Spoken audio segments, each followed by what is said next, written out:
Skip, thank you very much for the kind introduction and also for participating in this program today with us. I want to thank everybody for being here today. As Skip said, I'm Kathy Webb, Executive Director of the Arkansas Hunger Relief Alliance, and we have a very wonderful panel of guests today to talk about serving up solutions to the issue of hunger through education, advocacy, relief, and transformative programs. Before we start the questions, I want to give a brief introduction of our panelists.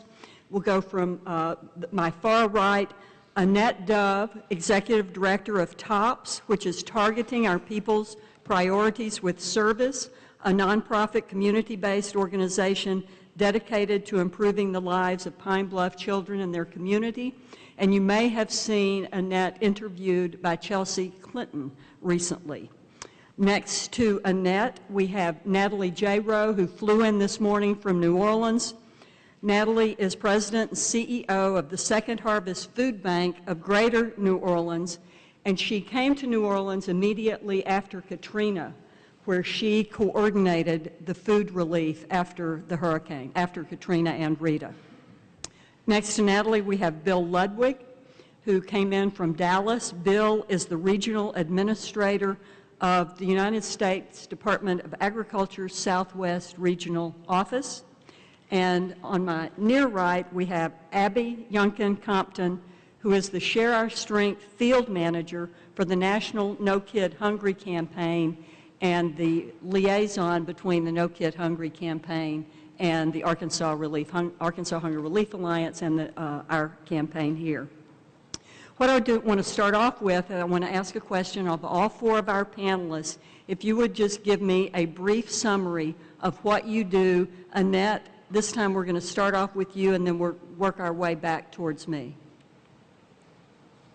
Good afternoon and greetings from TOPS in Pine Bluff, Arkansas. What do we do at TOPS? We first find solutions to address problems that our young people are facing, and hunger is one of the major problems that we see. We also provide after-school tutoring, enrichment, job training, a number of opportunities that our children will have to be able to better their chances to be successful in life. Good afternoon. I'm Natalie Jayroe, and I'm honored to be with you here in the great state of Arkansas. I'm the President and CEO of Second Harvest Food Bank of Greater New Orleans and Acadiana. I have to add the Acadiana part because we serve the entire southern part of the state, 23 civil parishes or counties as you know them. We distribute about 27 million pounds, or the equivalent of 22 million meals a year, and we lead the fight against hunger through food distribution, advocacy, education, and disaster response. Good afternoon. I almost said good morning. I just got off a plane. My name's Bill Ludwig. I'm the Regional Administrator for Food and Nutrition Service. I'm responsible basically for all of the feeding programs, we call them the nutrition programs, across the 5 states in the Southwest region. Our anchor programs are the school lunch, school breakfast, SNAP, women, infants, and children, and about 12 or 13 other feeding programs. Good afternoon. My name is Abby Youngken Compton, and I work for Share Our Strength, which is a national advocacy organization working to end childhood hunger in America by 2015. It's an ambitious goal, but we're committed to it through our program Cooking Matters and also through our No Kid Hungry campaign, which is here in the state of Arkansas, working with the Alliance. My specific role at Share Our Strength is to serve as field manager for the campaign, so serving as a point of contact for them to leverage our national network of resources from the organization and helping to support their program work here in the state to end childhood hunger. Great to be here. Thank you. And I think you can see from the 4 panelists that we pretty much cover all of the bases in what we need to do in hunger relief. We're going to do one more group question before we get to individual questions. What do you think the biggest challenges are in the short and long term facing hunger relief advocates in doing their job? This time I'm going to start with Abby and go the opposite way. Thank you, Kathy. There are a few challenges that we see in the short term for advocates seeking to end hunger. Chief among them is just the many barriers that exist to feeding the community, to feeding those in need. At Share Our Strength, our main focus through the No Kid Hungry campaign is to increase participation in the federal nutrition programs, which Bill will go into a little bit more detail about, I'm sure. But along with those programs, there are oftentimes barriers that exist, such as transportation, just connecting kids with local access points for those programs. You know, stigma is always an issue that is facing those who are, you know, taking part in school breakfast or school lunch, after school meals programs, and even in the summertime as well. They're great programs, but a lot of times there's stigma that accompanies them. In the long term, I would say, you know, certainly some of the issues facing advocates is that as you feed more in the population, as you feed more of the population, it becomes more and more difficult to find those who are falling through the gap, who haven't been reached so far by your existing efforts. And so you have to be more and more creative as you go, working to become more and more analytical in your approach. This is something that the Alliance has been doing a great job of here in Arkansas, and we've been working closely with them to share their efforts with other states across the country. But really just, you know, encouraging them to be more and more strategic as they go throughout their work to reach more of the population. Thanks.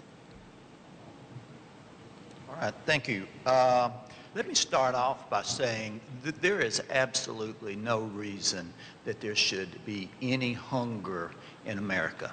There is no reason any child anywhere in America should go hungry tonight. And there's a reason for that, and it's the federal nutrition programs. Congress has been very good over the last 40 years in providing money for these nutrition programs. I have enough money in my budget to feed every hungry child, low-income child, across 5 states in the morning, every one of them. The problem that we run into is it's multifaceted in that a lot of the people who are eligible for these programs aren't aware that they're eligible for the programs. But even more than that, our elected officials, especially on the lower level, the mayors, the city councilmen, the school boards, and even up the ladder to the governors of states, they're not aware of these programs. They don't understand the programs. They don't understand who benefits from the program, which are normally hungry children.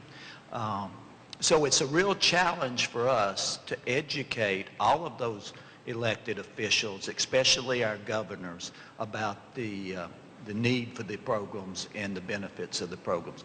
Let me also say that here in Arkansas, y'all have done a great job.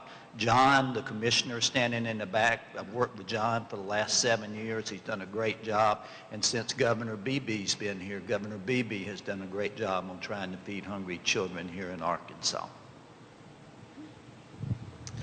It's always hard to follow Bill. We know each other. And I too am a great admirer of the work that you all are doing here in Arkansas, which is one of the reasons I was thrilled to be invited. I would say that the biggest problem is that the fact that in this country there are hungry people at all. That's the biggest problem.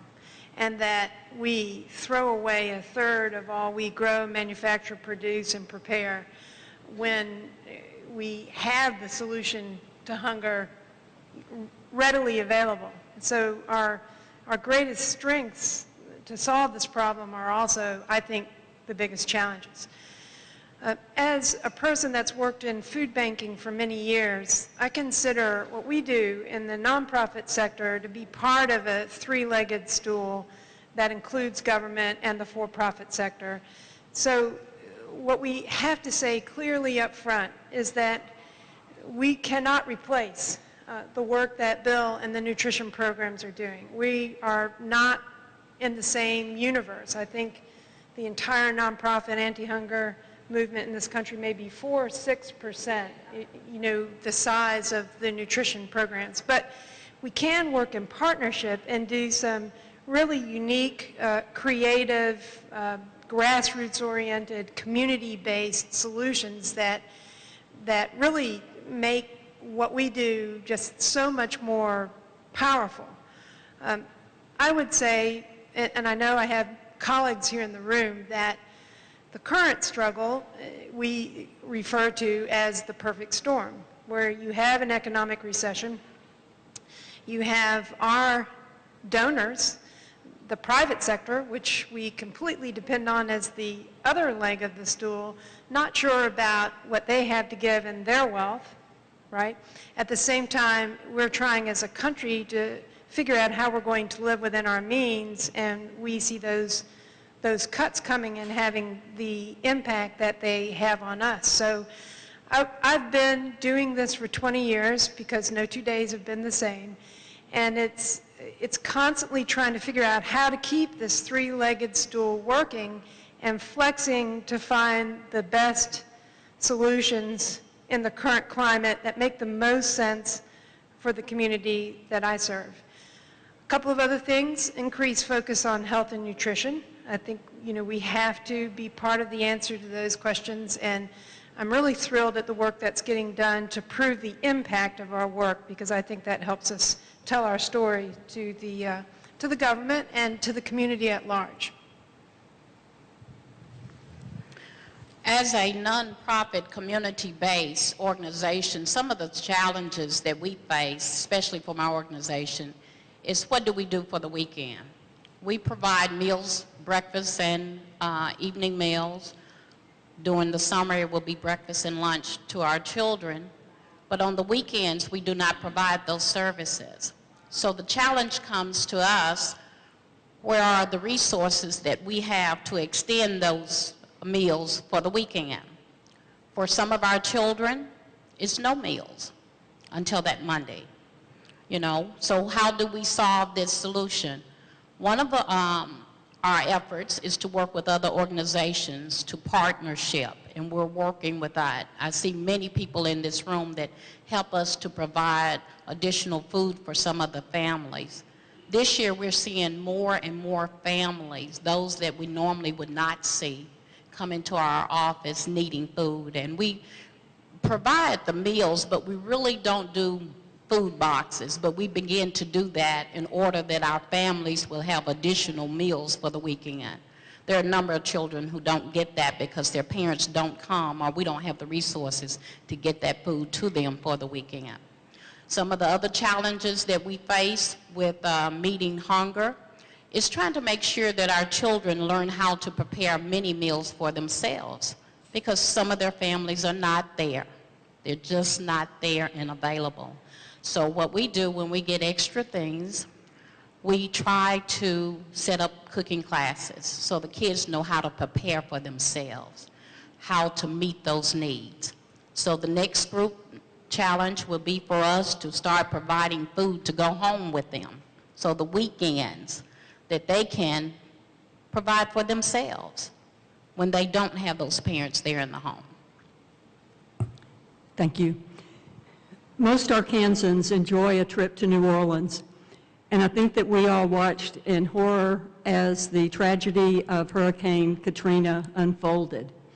And I told Natalie that there were many here who went to New Orleans in the aftermath of Katrina to help with various rescue efforts.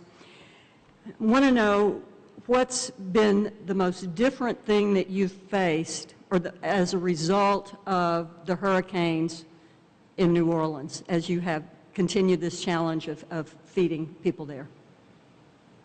So first let me say a huge thank you to any and all of you that participated in some way in helping during those very, very dark times, whether you gave $1 or had a food drive or personally came down and drove trucks or helped in other ways, because of course there were so many needs. I'm sure you all know these numbers: 1.2 million people displaced from their homes, 300,000 homes completely destroyed, no schools, no hospitals, our roads, impassable once the water actually went down, no electricity for more than a month.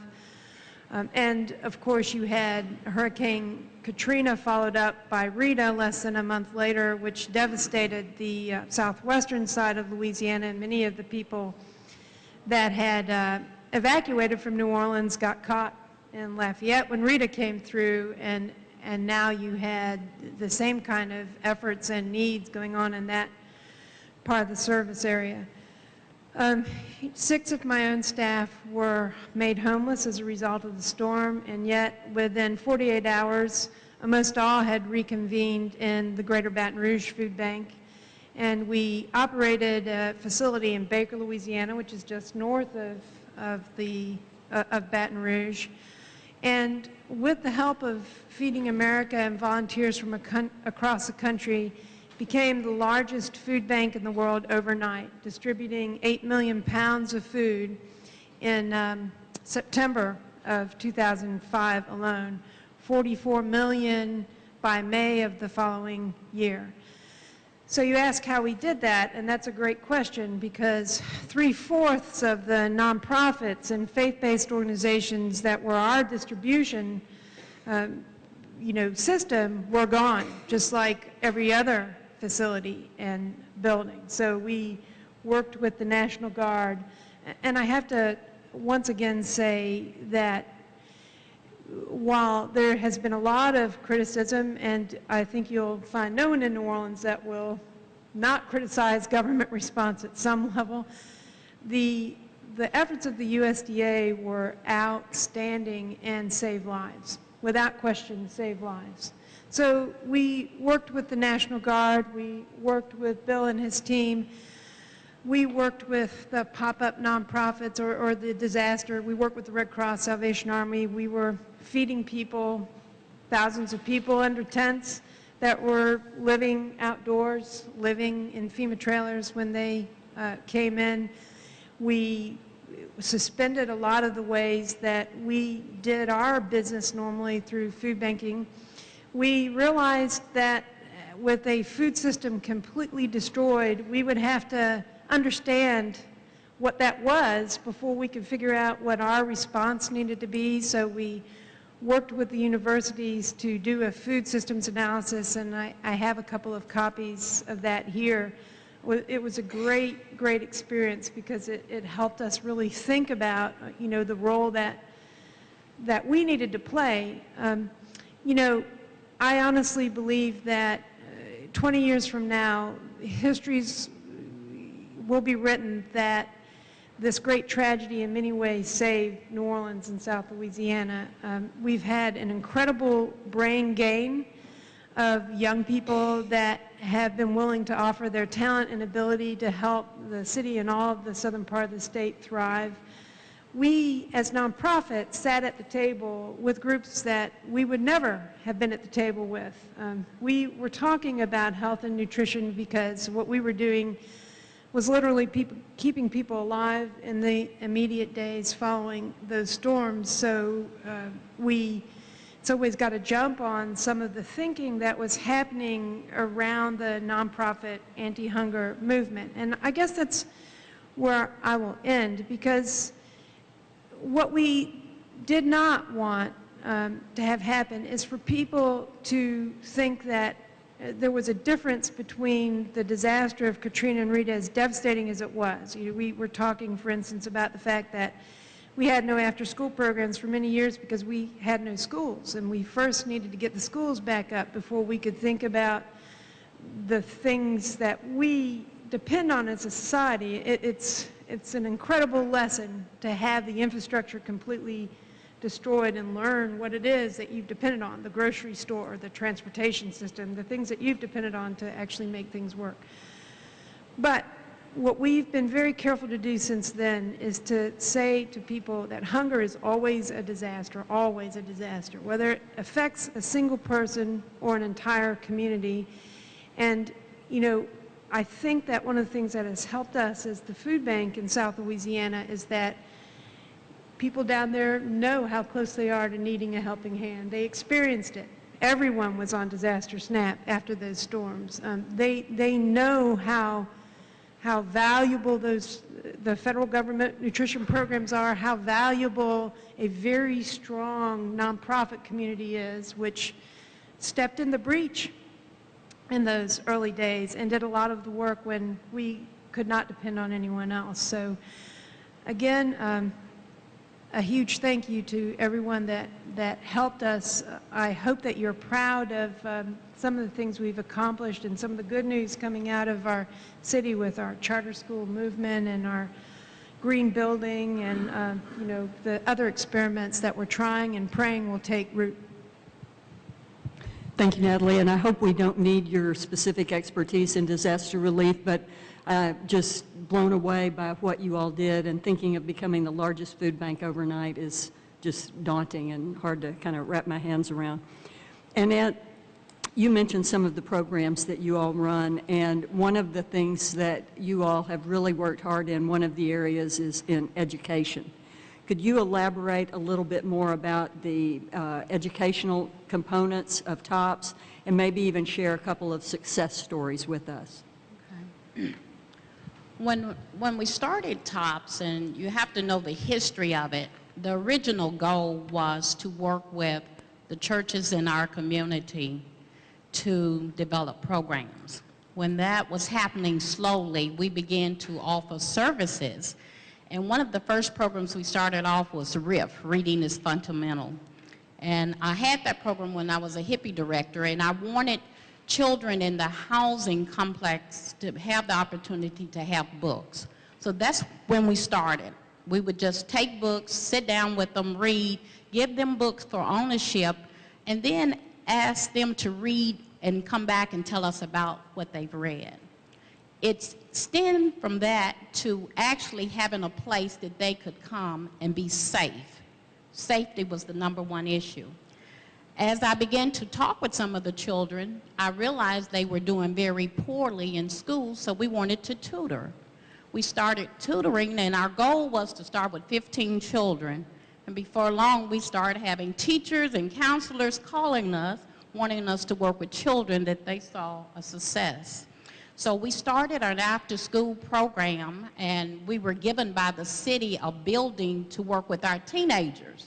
Well, I hadn't had experience with teenagers, but I was willing to accept the challenge, and it is just beautiful to have a place safe that our young people can come and hang out, but in the meantime have support. We do have certified teachers that come in the afternoons and work with our students. Some of the success stories for us, our boys mentoring had their first graduating class of boys last year. 5 young men graduated, and we have 3 at the University of Arkansas at Fayetteville, doing quite well, 1 at Jonesboro and 1 at the University of Pine Bluff. We really encourage our kids to go beyond. We had 18 girls to graduate. We have 14 that's in higher ed right now. Education is very important, and we really push education. We also push volunteerism, which we believe it's a good part of giving back to the community. A number of our children were not used to volunteering and giving back, but in order to be a part of our program, they must volunteer. We just returned on Monday morning at 3 a.m. with 48 kids. We went to Minnesota, and they had so many points they had to do in volunteering in the community. They also had to bring their grades in. We talked to their teachers to see how the behavior is in school. We want them to know that they must have a good education to succeed in life. So we really push our education system with our kids. Thank you. I think we need to replicate this program around the state. Thanks, Annette. Bill, I want to go to you. And several panelists have already talked a little bit about how kids who don't get fed at school miss meals. Sometimes school lunch might be the only meal that they have, and then there's no meals on the weekend. And one of the programs that people have talked about a lot more recently is breakfast in the classroom. And if you would share kind of what that is and expound on that just a little bit, if you would, and how it impacts students in the long run. Traditionally, when I was growing up and you went to school, there was no breakfast. As the years have passed, More and more schools offer breakfast. It's breakfast in the cafeteria. The problem is that in the United States, only 30 to 40% of the children who are eligible for a free breakfast actually eat a breakfast. If you look at the kids that eat school lunch, which for many, many low-income children, is not only the best, most nutritious meal they'll get in a day, it's the only meal that a lot of those children will get in a day. It's just like Annette was saying a minute ago. These children come to school on Monday morning, they're hungry because they haven't had anything nutritious to eat over the weekend. Maybe they had a Coke, maybe they had a honey bun, maybe they had some French fries, but they hadn't had a rounded, nutritious meal. That's where the National School Lunch comes in. The problem is, of those children eating a National School Lunch, 30 to 40% of them is all that eat a breakfast. I'll pay for them if they're low-income children and they're on the families on the SNAP program or they're on the school lunch program. I'll pay for their breakfast. They just don't eat breakfast, and there's a couple of reasons why they don't. The largest barrier is the school buses don't get to school on time.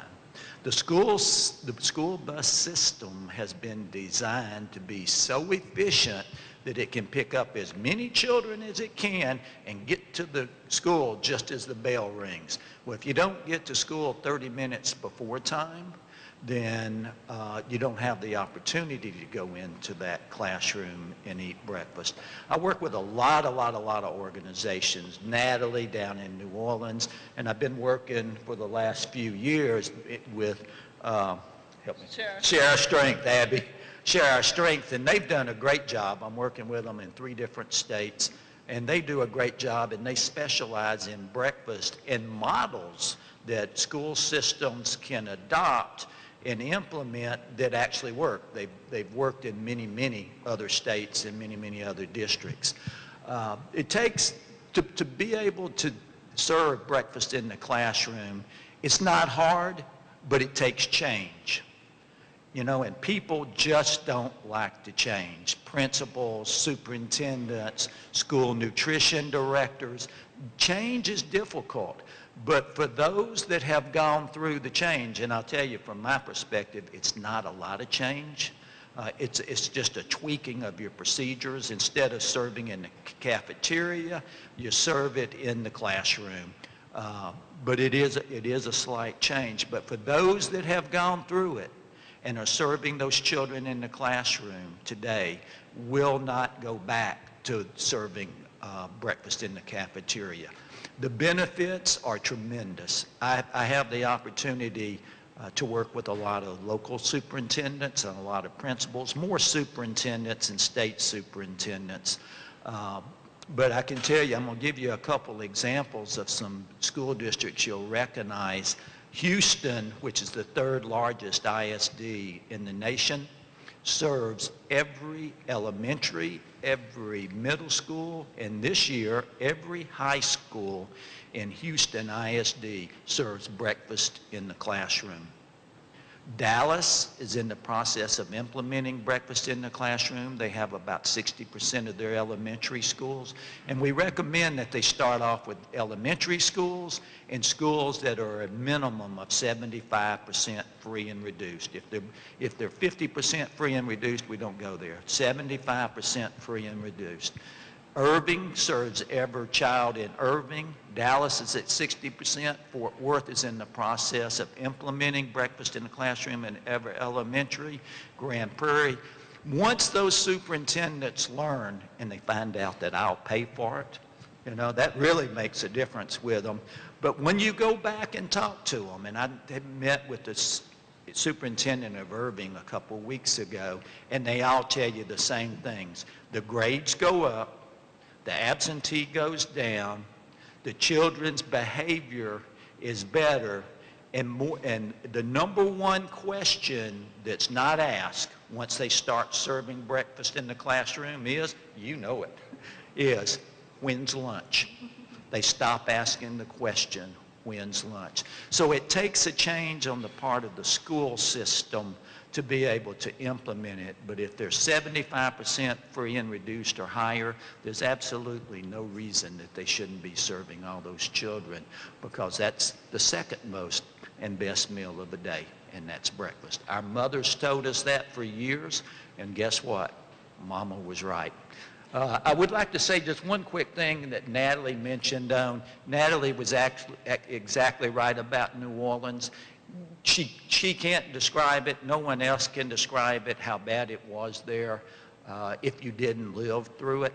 But I will say that Natalie is correct. New Orleans today is a better city than it was before, because of all the things that they had to do. They had to change. They had to be innovative. They didn't have the opportunity or the luxury of doing nothing, which happens in so many of our local communities today.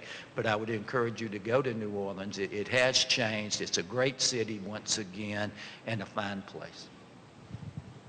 Thanks, Bill. Bill gave us some pretty compelling reasons on why we should do breakfast in the classroom. And if you are a teacher or a principal or a superintendent or somebody who has relationship with the schools, I hope you'll seek out somebody from the Alliance and give us those names so we can contact that person. And I think that's a good time to segue to Abby. We mentioned earlier that Arkansas works with the No Kid Hungry campaign, and one of the things that Bill said is the importance of engaging your elected officials. And we are incredibly fortunate in Arkansas to have Governor Mike Beebe engaged in the issue of hunger like no other governor I've ever seen. And the Alliance partners with Share Our Strength, with the Department of Human Services, John and his team, and the governor's office, particular shout out to Harriet Phillips in the governor's office. And because of these partnerships that we've been able to develop in Arkansas, Share Our Strength chose Arkansas to be a proof of concept state for ending childhood hunger. And Abby, will you explain a little bit about what that means? Yeah, it's a big part of my work, so I love talking about this. What it means to be a proof of concept state. So Share Our Strength, when we set out to identify states to take the No Kid Hungry campaign to, there were a multitude of factors that we could have looked at. And really started with looking at those states that have tremendous need in terms of childhood food insecurity. At the time, Arkansas was #1 in the nation back in 2010. And I wanted to actually just note before I continue that we received some new great numbers today from the Feeding America Map the Meal Gap study, which came out this morning, I believe, which showed that Arkansas, in terms of the latest statistics on childhood food insecurity, has now moved from 4th worst in the nation to 9th worst in the nation. So certainly still a lot of work to be done, but seeing great progress just in the last couple of years, which is tremendous news. So in looking at how to form the basis for our proof of concept states, looking at tremendous need in the state, also looking to see who, in terms of elected officials and political supporters, could offer the campaign the support that it needs, the credibility, the backing in state government that it needed to get off the ground. And we had a tremendous champion in Governor Beebe, and Harriet Phillips has been a tremendous part of that work, which has been great. And also looking at local partners who have the capacity and the willingness to take on the mission of No Kid Hungry and promote the ideas of Share Our Strength, which at times can be very innovative and new to the community that has already been doing work for a very long period of time to end childhood hunger in their communities. So found a great partner in the Arkansas Hunger Relief Alliance. And as we've gone forward, proof of concept has really come to mean that the state serves as a higher financial investment for Share Our Strength. They're really helping us prove the model of No Kid Hungry. We've set this goal for 2015, but now it's up to our partners to really demonstrate whether or not that is going to be achievable.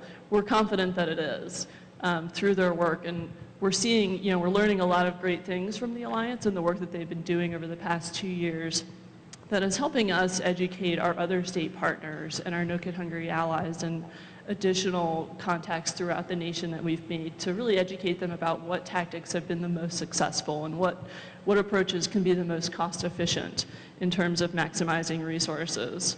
So the Arkansas team has definitely been a critical part of that work.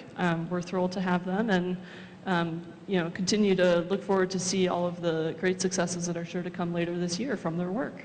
Thank you. Sure. And when I started working on this issue, we were #1 in food insecurity. And while we still have a long way to go, that we've gone to 9th is a huge improvement over where we were. So thank you. Thank you.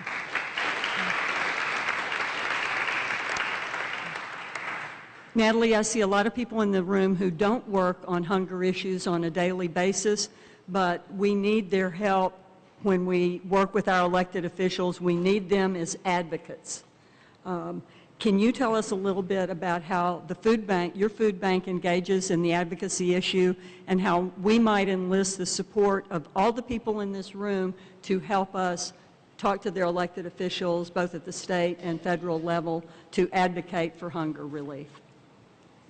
Sure.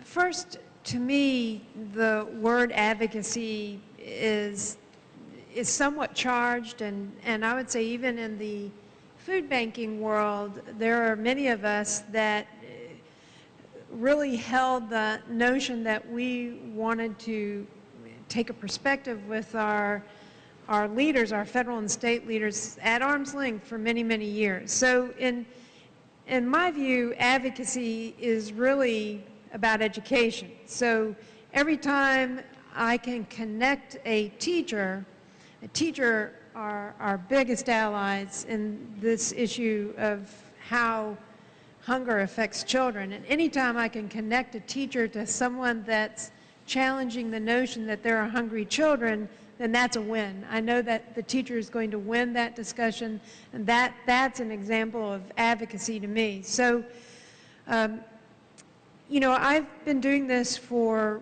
15, 20 years. I've done it in this part of the country my entire life, so a more traditionally conservative part of the country. But I would say at the federal level, for many, many years, the issue, and certainly food banks were perceived as nonpartisan.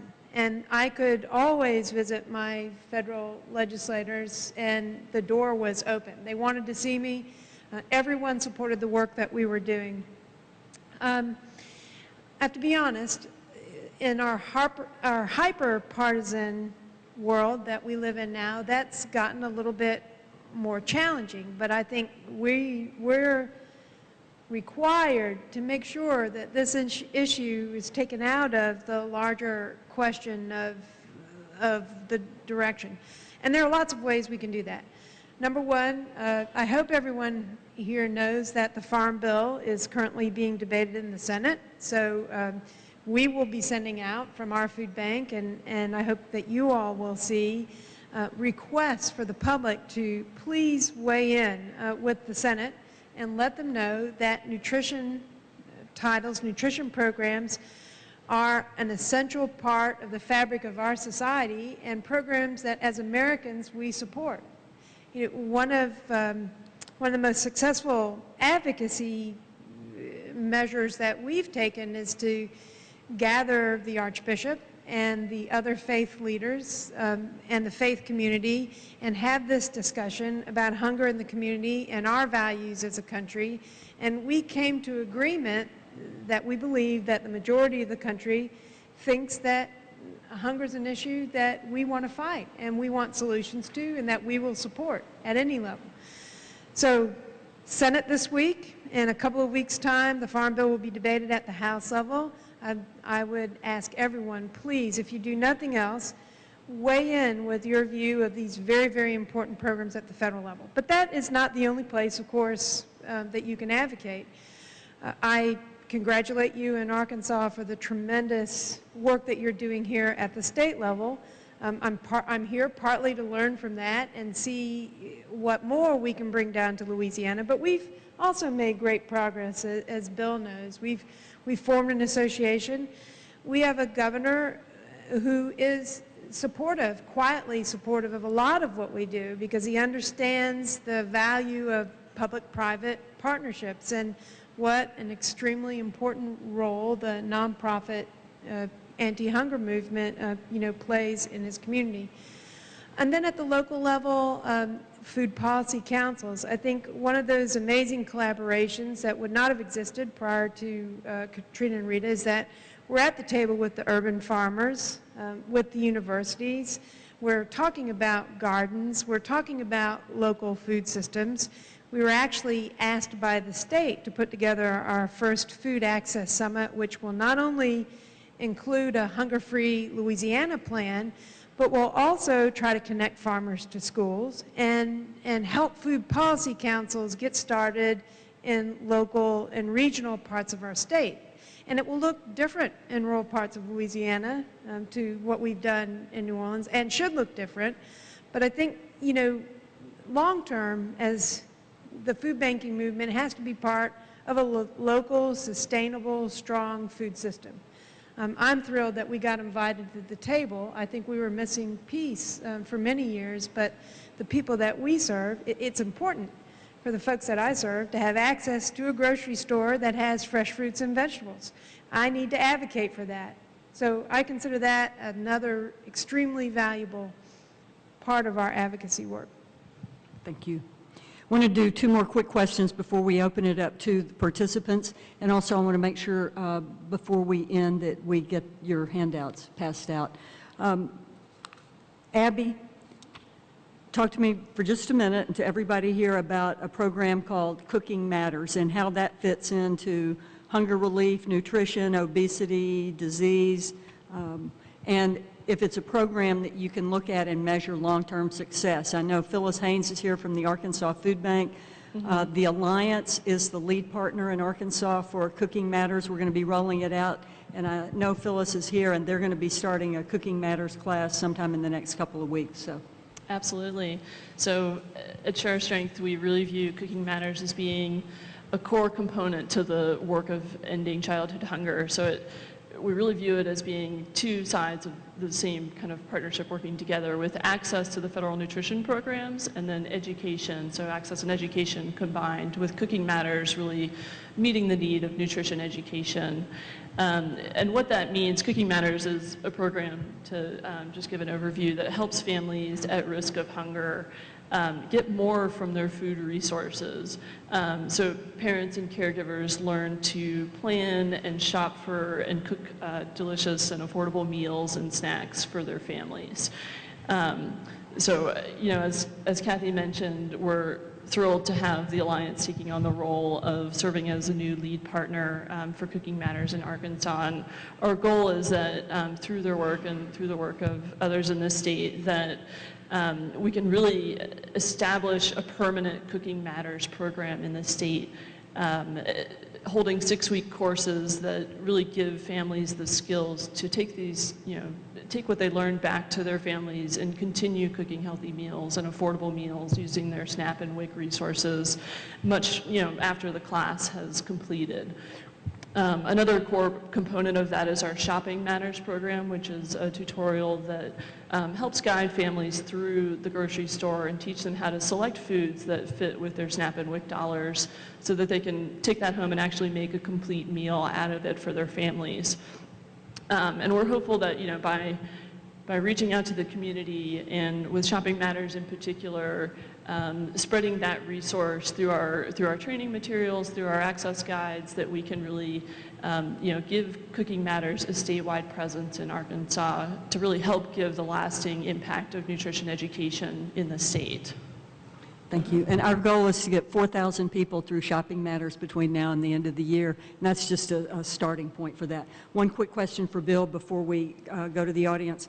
A lot of myths about the SNAP program, formerly known as food stamps. One of them, you get on SNAP, you're on it for the rest of your life, and there's tremendous abuse with SNAP. Could you address those 2 points quickly? Be glad to, and I'll make this short because this is a topic you could talk on for a long, long time. I do want to compliment Arkansas for moving from the last place to the ninth worst. I happened to be in the meeting when the governor said that's unacceptable for Arkansas to be in last place, and he looked out at the crowd and said, and you're going to figure out how we're going to get out of last place. And you know, to move that many in such a short time in 2 years really is a huge accomplishment. The SNAP program's the largest program that's offered in USDA. It's the old food stamp program. A lot of myths out there about it, about the abuse. It makes up about $60 billion of the Department of Agriculture's money. FNS has 2/3 of all the dollars in agriculture. Because the dollars are so big, it always makes the paper. The reality is that the average client on the SNAP program is on just a little bit better than a year. It works just like it's supposed to work. In recession, you're supposed to have, the numbers will go up as the recession gets worse, and when the recession gets better, the numbers will go down. Recently, we saw where the numbers were going down. And lastly, it has a component that very, very, very few people know about, and it's called the national error rate. We do a lot of work, and the states have to do a lot of work on doing mathematical analysis, that we know that in the United States, 95% of everybody that receives a benefit on the SNAP program is a legitimate benefit. Medicaid, housing, no other federal program has an error rate as good as the SNAP program, and the majority of other federal programs do not have any type of error rate. So we know for a fact that the majority of people receiving benefits are entitled to them and receive the correct amount. Thanks, Bill. I want to open it up to questions, and I want to remind folks that when we conclude at 1, we're going to be able to go down the hall just a little bit with our 4 panelists if you have additional questions that you would like to ask of them. We've got 2 folks in the back. If we could, thanks, Bob, for taking the mic back there, and we'll start with them, and then we'll move up to the front. Thank you. My name is Danny Knight, former superintendent of schools. My question is for Mr. Ludwig. We're working very hard, and I've heard you say 3 times today, I have the money to pay for it. I've been working with Joyce Hardy and Harriet from the governor's office over there since January. I have been into probably 100 schools since then, talking to my fellow superintendents. The problem is the 25%. We, according to regulations, can't use excess money we have in cafeteria funds to pay for these kids. And as a former superintendent, I had a charge policy at the school, and I've eaten many a bill because kids' parents couldn't pay it. Our problem is not so much getting it started in our state, is how do we fund it with the money that's available, but regulations prevent us from using money we have. Without going into a lot of detail on your dollars, you're exactly right that a lot of school districts, it's the 25% or the 10% of children that aren't on the free lunch program that the schools actually have to have the money for. Without going into a lot of explanations, there are ways that because you're recouping so many additional federal dollars, that those funds going into a general type budget, that they are used to pay for those kids. And, you know, I can have a conversation with you afterwards to try and go into a little bit more of the specifics. But I guarantee you, Houston was at 83%, and Houston's huge, folks. And they're feeding all their kids, and they didn't use any additional state or county dollars to do that. So Hi, my name is Leslie Watterson. I actually am an intern at Heifer International right down the road, and I work with U.S. programs. So I've done quite a bit of research on the same stuff you guys are all talking about. I was kind of asking specifically about what we're doing in terms of school gardens, because children don't have any education on how food grows in the first place. They're eating a lot, especially in high poverty places like in the Delta in Arkansas. They're eating stuff that's processed. They have no idea what a vegetable even looks like in the ground, and it's just incredible. So I guess I'm wondering what specifically we're doing in terms of education, and especially in terms of school gardens, and also how local food and that whole movement that's going on right now is affecting this. I'll give you in Louisiana, or New Orleans example, and I'm sure there are some things happening here in Arkansas too. But that's one of the things that was a real difference after Hurricanes Katrina and Rita. You know, many of our public schools were concrete block built on asphalt. I mean, the children never saw the grass. They didn't have a playground. And we have an iconic chef in New Orleans, Leah Chase. I don't know if any of you have heard of her. She's a Creole chef. And she once said to me, she told me the story of how she looked at hunger. She grew up in the Depression era and said they never felt hungry because she grew vegetables in her backyard. So even though they didn't have meat every day of the week, she knew where food came from, and she'd go out in her backyard and pull the vegetables and eat it. And that was a real aha moment for me to understand the issue of hunger. It's why I do so much local food policy council work, why it's so important to get retail stores selling fresh fruits and vegetables into underserved neighborhoods, why we're hoping and facilitating urban and school gardens. And there are a couple of tremendous examples in New Orleans right now. Edible Schoolyard is the one that comes to mind. Bill, you've probably visited. Abby, you've seen it. Where they tore up the asphalt and planted a garden. And these elementary school kids now are learning about where food comes from and then taking it into their cafeteria and cooking it. Now, a lot of this was made possible through private funds. So, you know, this is an ongoing challenge, but you start to build a movement in your local community for local sustainable food systems. You tell people why it makes sense and why it makes economic sense, and then you chip away and you have your small victories with the Edible Schoolyard and with urban gardens and with, you know, more and more farmers markets. And you get the SNAP and WIC into these farmers markets so more people, the people that we serve, can take advantage of that fresh local produce. And you can make progress. It's, you know, it's slow and it's really a grassroots. It's a community has to decide to do it, and once it has the will, you can make that kind of difference. The reason these nutrition programs are in the Department of Agriculture is, can you hear me? The reason these nutrition programs are in the Department of Agriculture is to support American farmers. This $90 billion that we have in USDA Food and Nutrition Service, almost all that money goes to American farmers. The issue of sustainable gardens and sustainable food is a whole topic on its own. I mean, it's a whole movement. It's an entire program. It covers everything from farm to school, from farm to work, to farmers markets, community gardens. I mean, there is many, many aspects to sustainable foods. And Natalie's exactly right. It's a grassroots movement, but everywhere that it's been successful, it's very successful in New Orleans, it's very successful in Austin, Texas. It takes some organization that's their cause, and that's their purpose of existence, and they get some supporters and sponsors, and it takes a little while, but once you get it going, it builds on itself.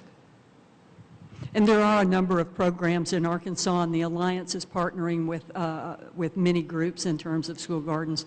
We're going to do two more quick questions, and then for everybody who didn't get his or her question answered, hopefully we'll be able to move to the back and get those answered when we go to the breakout session. Just got two up here, and then we'll go to the back. Thank you. As a layperson, can you help me understand the magnitude of the problem in our community, in our nation? How do you define hunger in children, let's say? How do you, and what are some of the stats, maybe in our community or our nation, that would help me understand? I can do that. I can give you a lot of stats.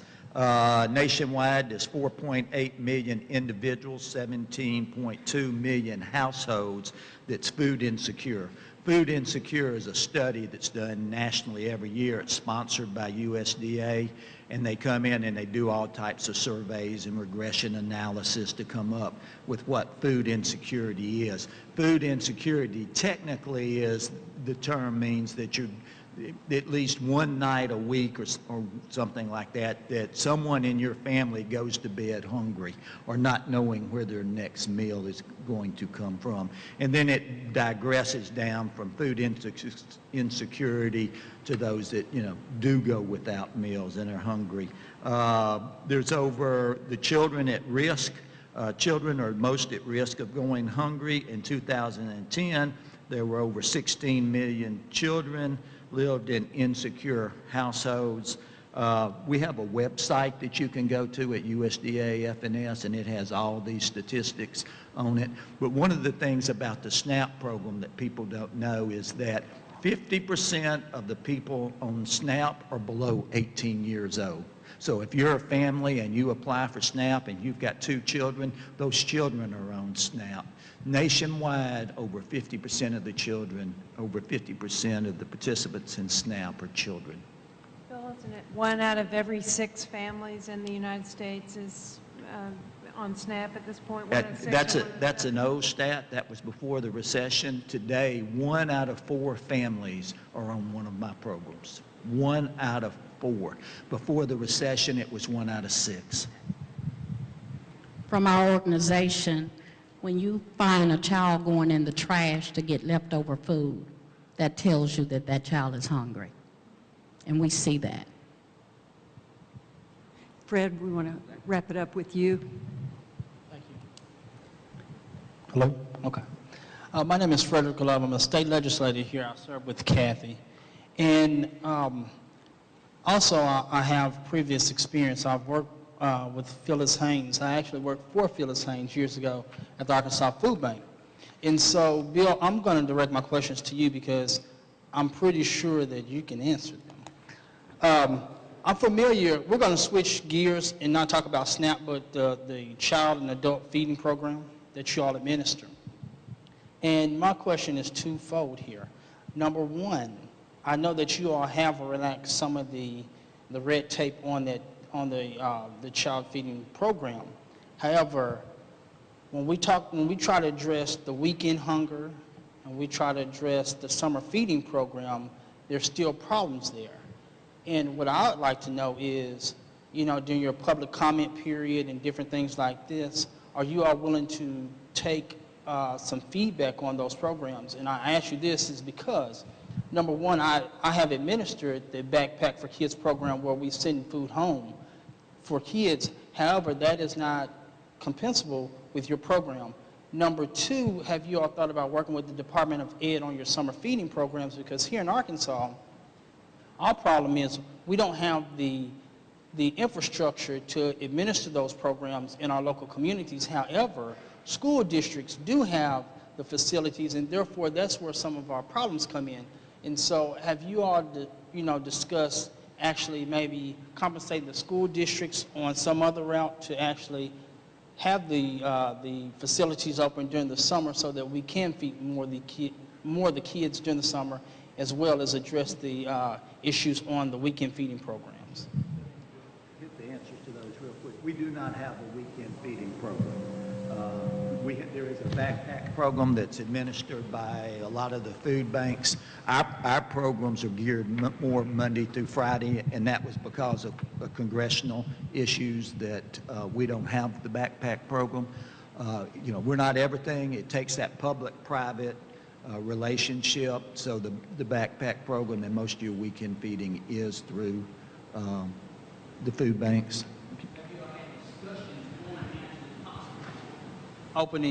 Have you all had discussions on possibly opening your programs up to actually thinking about funding those programs? Because those are the important programs where we can reach our kids on the weekends. I agree. And I think Congress would tell you that that's part of the SNAP program's job.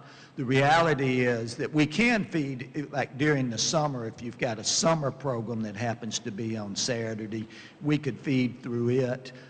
If you happen to have a child care center that was open on Saturday, I think we could probably feed through that one. But generally, our programs are geared around the school system.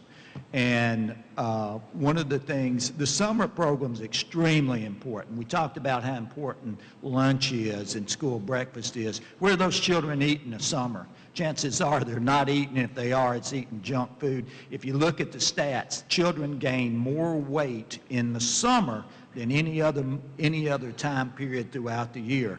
And there's a number of reasons for that. One of it's the nutritional imbalance that they're getting. What you said about school districts, I couldn't agree with you more. We've made some changes in our programs, and we encourage local school districts to do summer feeding. They've got the facilities, they've got the expert personnel, they have the children, they know their children. Some of our most successful summer programs are actually administered through the local school system. I mentioned Irving earlier.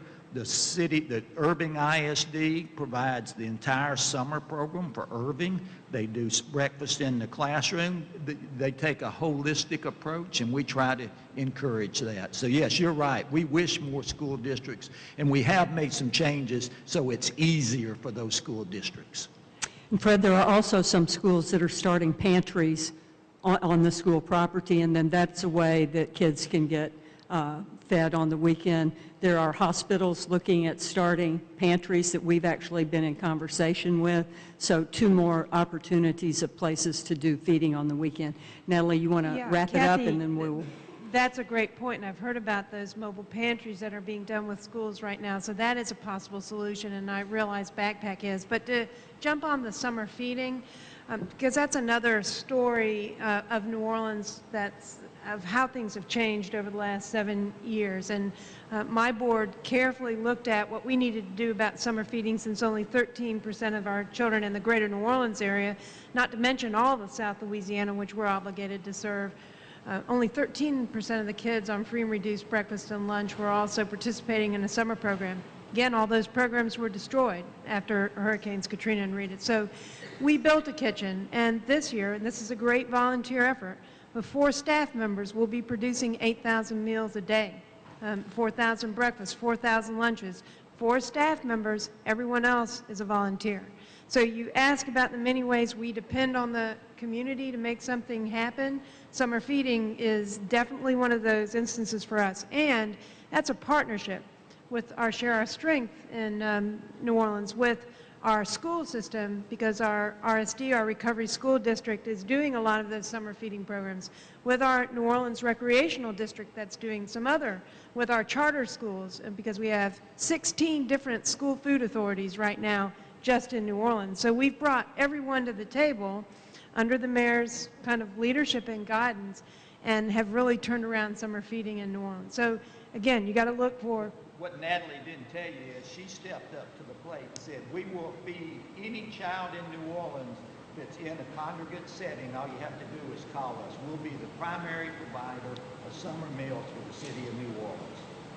And she, a school district could do it, but New Orleans. And we can take the administrative burdens off the smaller sites that can focus then on programs for kids. So that's the offer we made. Thanks for being so kind. I just wanted to add briefly, I know we're running out of time, that the Alliance here is working, thank you.